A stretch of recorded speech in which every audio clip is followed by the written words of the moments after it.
In this journey, I will never lie to you. I will never tell you something I do not believe. Can you tell me now, honestly, have you kept to that promise at all times? Have you always been truthful? Well, I try. I mean, I do try. I think you try, too. You say things about me that are not necessarily correct. I do try, and I always want to tell the truth. When I can, I tell the truth. I mean, sometimes it turns out to be where something happens, it's different, or there's a change, but I always like to be truthful. That's what President Trump said back in November. Remember that? But he lies to the American people, and he lies all the time, and his lies have grown only more blatant, seemingly more compulsive and more damaging. We're going to fact-check the president's lies again, which have helped drive the government shutdown into a third week. Now Donald Trump's art of the deal is an offer to substitute a wall the Democrats don't want with a different type of wall the Democrats don't want, and I believe 75% of Americans. And this is after the president rejected a deal last week that both Democrats and Republicans did want. Also this morning, National Security Advisor John Bolton is in the Middle East to try and tamp down concern over the president's hasty announcement on Syria. As Republican operative Mike Murphy noted on Twitter, you can tell that things at the White House have gone totally bat blank when the go-to guy for sober-minded adult foreign policy cleanup is Bolton. Wow. Good morning, everyone, and welcome to Morning Joe. It is Monday, January 7th. With us, we have national affairs analyst for NBC News and MSNBC and co-host and executive producer of Showtime's The Circus, John Heilman, political writer for The New York Times and MSNBC political analyst Nick Confessori, former aide to the George W. Bush White House and State Departments Elise Jordan, and White House bureau chief at the Washington Post and political analyst for MSNBC and NBC News, Philip Rucker, is with us as well. Joe, what a way to start the week. There's so much going on and so many lies to cover. Well, there really are. But I think more importantly, instead of just looking at the blizzard of lies that are at us right now, I think this government shutdown provides an opportunity to actually look at the foundation not only of Donald Trump's presidential campaign, but Donald Trump's administration, his reason why he's president of the United States right now, and in fact, the state of the Republican Party, of Trump's Republican Party and conservatism. And it is based on a caravan of lies. You hear it, and we've heard it throughout the weekend. We've heard it over the past week. Again, this is a wonderful opportunity. When you hear your friends or your family members say, well, we have to build a border wall because of the 4,000 terrorists that are coming across the southern border. Well, that's a lie, and the president's administration's own stats prove that to be a lie. When you hear about, all the illegal immigrants that are coming across, well, that's a lie, and you can look at government statistics to see that, in fact, the number is, as we say on this show, and we've been saying during the campaign, there's actually a negative net flow going back into Mexico. And Mika, you could literally go line by line by line. The president talking about applying for citizenship at the southern border. That's not where you apply for citizenship at the southern border. Their entire ruse of this wall, which we found out, in fact, was just a memory device so the president would remember to talk about illegal immigration. It's all a farce. It's all the little fat guy, behind the curtain in The Wizard of Oz, except this guy's no wizard. He's just a shameless TV reality show host turned demagogue. And our government shut down because of it. And I'll tell you what, our country is going in a dangerous direction because of it. And I mean, let's just go through the lies, Mika, that are, again, debunked by the president's own statistics. Absolutely. They poured out of the administration all the lies since Friday. First of all, the reason why this is even happening. We are nearly 2 weeks into a government shutdown. But our nation is also in the midst of a crisis on our southern border. But the entire argument for a government shutdown is based on a fallacy. I mean, the crisis on the southern border. Yeah, we had a crisis on the southern border when George W. Bush was president and when Bill Clinton was president, and the number of illegal immigrants kept skyrocketing.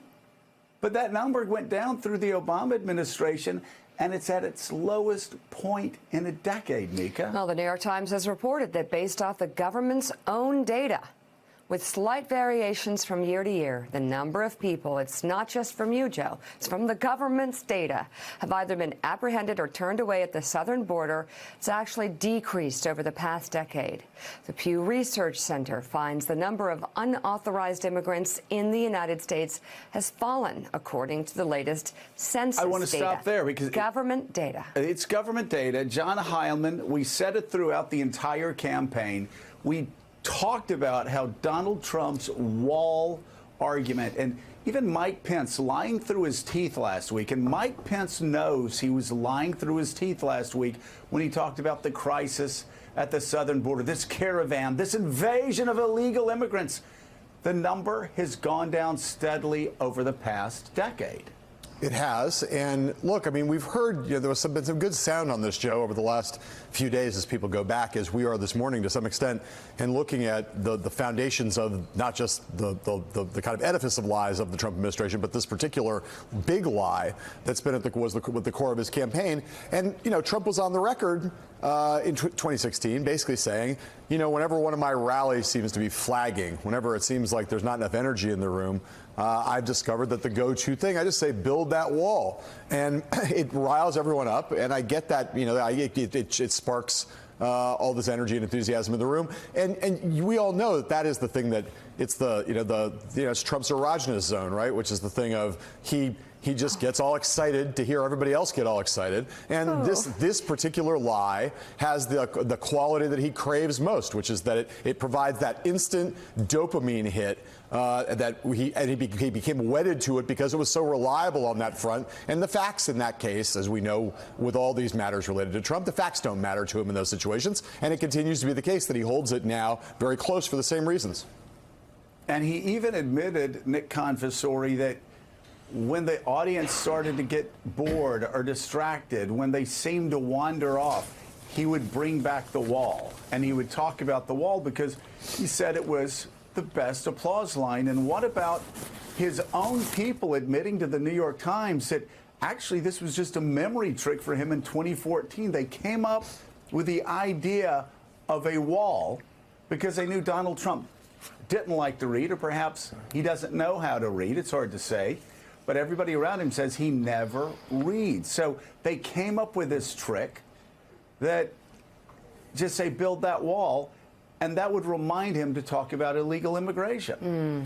Well, Joe, it's kind of astounding to imagine that we're here at this point right now to debate a solution to a crisis that isn't there by building something that we mostly have already, which is a steel fence along the border.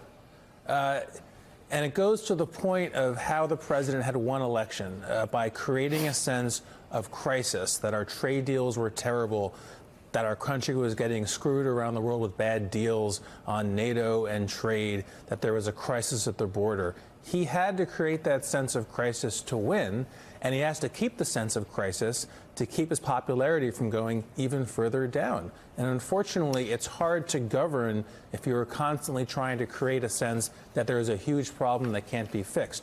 More importantly, Joe, this is really important. This is a man who said he was a great deal maker, that his virtue as president would be, I can make a deal. And the first time he has to make a tough deal with somebody who can't be pushed over, which is House Democrats in this case, he starts saying a state of emergency has to be called, right? Make a deal. No. Make a deal. Yeah. He can't do it. No, he doesn't. No. Both the president and the Secretary of Homeland Security tried to scare people that thousands of terrorists are pouring over the southern border. We have terrorists coming through the southern border because they find that's probably the easiest place to come through. They drive right in and they make a left. CBP has stopped over 3,000 what we call special interest aliens trying to come into the country on the southern border. Those are aliens who the intel community has identified are of concern. They either have travel patterns that are identified as terrorist travel patterns, or they have known or suspected ties to terrorism. We're going to hand things over to Fox News' Chris Wallace for this fact check, which he did in real time with White House Press Secretary Sarah Sanders.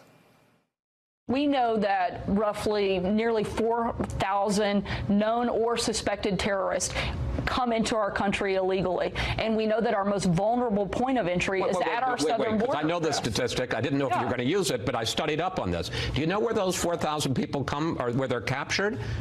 Airports. Not always, but certainly a large number. The State Department says there hasn't been any terrorists that they found coming across the southern border from Mexico. It's by air, it's by land, and it's by sea. It's all of the above. The most vulnerable point of entry that we have into this country is our southern border, and we have to protect it. And the more and more that individuals they're not coming across the southern penetrable. border, Sarah. They're coming and they're being stopped at airports. They're coming a number of ways. There's certainly, I'm not disagreeing with you that they're coming through airports. Oh my goodness. So Elise Jordan, Sarah Huckabee Sanders, the president's spokesperson, caught lying on Fox News.